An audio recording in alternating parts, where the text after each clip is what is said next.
एकादशी व्रत के दिन व्रती को एकादशी व्रत कथा का पाठ जरूर श्रवण करना चाहिए।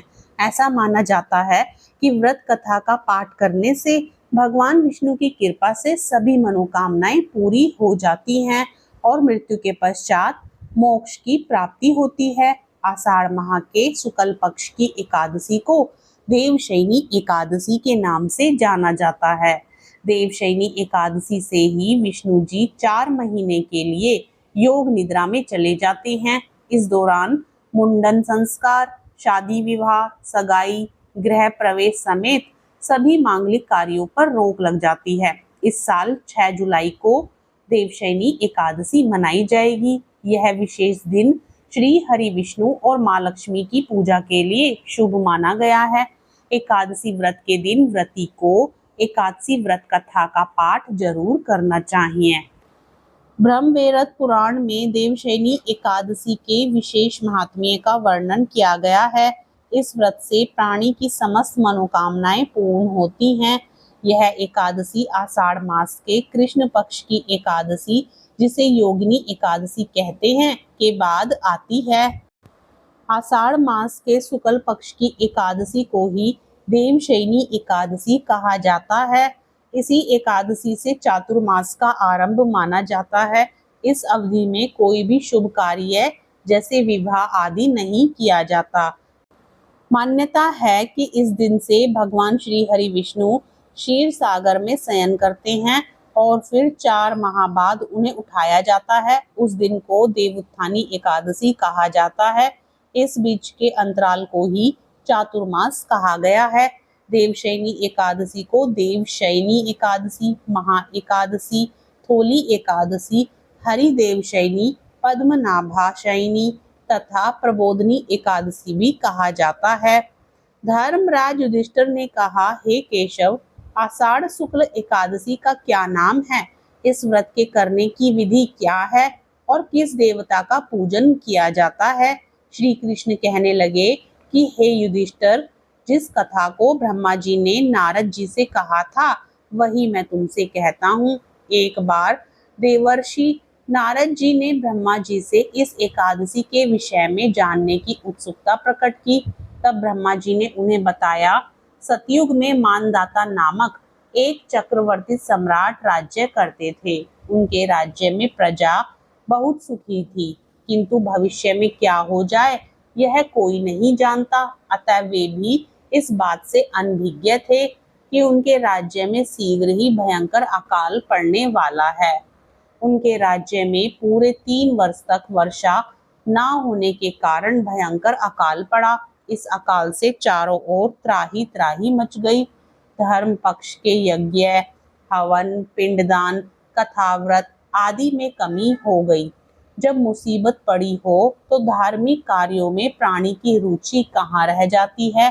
प्रजा ने राजा के पास जाकर अपनी वेदना की दुहाई दी। राजा तो इस स्थिति को लेकर पहले से ही दुखी थे। वे सोचने लगे कि आखिर मैंने ऐसा कौन सा पाप कर्म किया है जिसका दंड मुझे इस रूप में मिल रहा है। फिर इस कष्ट से मुक्ति पाने का कोई साधन करने के उद्देश्य से राजा सेना को लेकर जंगल की ओर चल दिए। वहां विचरण करते करते एक दिन वे ब्रह्मा जी के पुत्र अंगिरा ऋषि के आश्रम में पहुंचे और उन्हें साष्टांग प्रणाम किया। ऋषिवर ने आशीर्वचना उपरांत कुशल क्षेम पूछा। फिर जंगल में विचरने व अपने आश्रम में आने का प्रयोजन जानना चाहा। तब राजा ने हाथ जोड़कर कहा, महात्मा ने सभी प्रकार से धर्म का पालन करता हुआ भी मैं अपने राज्य में दुर्भिक्ष का दृश्य देख रहा हूँ।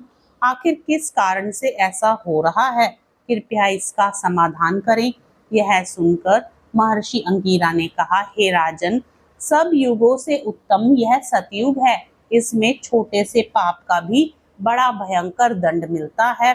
इसमें धर्म अपने चारों चरणों में व्याप्त रहता है। ब्राह्मण के अतिरिक्त किसी अन्य जाति को तप करने का अधिकार नहीं है, जबकि आपके राज्य में एक शूद्र तपस्या कर रहा है। यही कारण है कि आपके राज्य में वर्षा नहीं हो रही है। जब तक वह काल को प्राप्त नहीं होगा तब तक यह दुर्भिक्ष शांत नहीं होगा। दुर्भिक्ष की शांति उसे मारने से ही संभव है। किंतु राजा का हृदय एक नर अपराध शूद्र तपस्वी का शमन करने को तैयार नहीं हुआ। उन्होंने कहा, हे देव, मैं उस निरपराध को मार दूं, यह बात मेरा मन स्वीकार नहीं कर रहा है। कृपा करके आप कोई और उपाय बताएं। महर्षि अंगिरा ने बताया, आषाढ़ माह के शुक्ल पक्ष की एकादशी का व्रत करें। इस व्रत के प्रभाव से अवश्य ही वर्षा होगी। राजा अपने राज्य की राजधानी लौट आए और चारों वर्णों सहित पद्म एकादशी का विधि पूर्वक व्रत किया।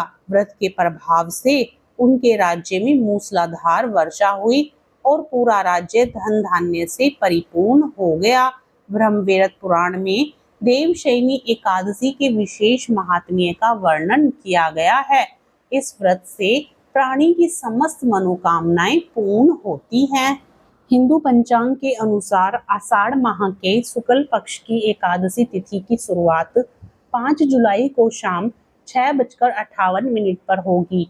वहीं इसकी समाप्ति 6 जुलाई को शाम 9:14 पर होगी। ऐसे में इस साल 6 जुलाई 2025 दिन रविवार को देवशयनी एकादशी का व्रत रखा जाएगा।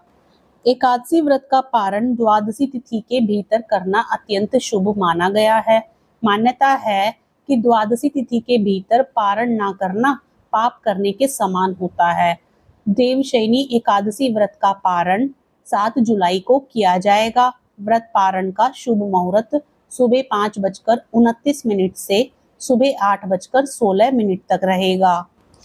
6 जुलाई 2025 दिन रविवार को आषाढ़ माह के शुक्ल पक्ष की एकादशी तिथि है और इस दिन सूर्योदय होगा सुबह 5:50 पर और सूर्यास्त शाम 7:12 पर। राहु काल का समय शाम 5:32 से शाम 7:12 तक होगा। अभिजीत मुहूर्त दोपहर 12:04 से 12:58 होगा। अमृत काल मुहूर्त दोपहर 12:50 से 2:37 तक रहेगा। वहीं ब्रह्म मुहूर्त का समय सुबह 4:14 से 5:02 तक रहेगा। आषाढ़ माह के शुक्ल पक्ष की द्वादशी तिथि 6 जुलाई को रात्रि 9:15 पर शुरू हो जाएगी, जो 7 जुलाई को रात्रि 11:10 पर समाप्त होगी। इस पावन तिथि पर सुबह जल्दी उठकर स्नान करें और पीले कपड़े पहने। भगवान विष्णु की प्रतिमा स्थापित करें। भगवान विष्णु को पीले वस्त्र, पीले फूल, फल, मिठाई, धूप, दीप और तुलसी दल आदि अर्पित करें। ओम नमो भगवते वासुदेवाय मंत्र का 108 बार जप करें। देवशयनी एकादशी व्रत कथा का पाठ करें या सुने। व्रत का संकल्प लें और श्रद्धा अनुसार व्रत का पारण करें। ब्राह्मणों और जरूरतमंदों को दान दक्षिणा दें। तामसिक चीजों से परहेज करें। इस दिन भूलकर भी चावल का सेवन गलती से ना करें।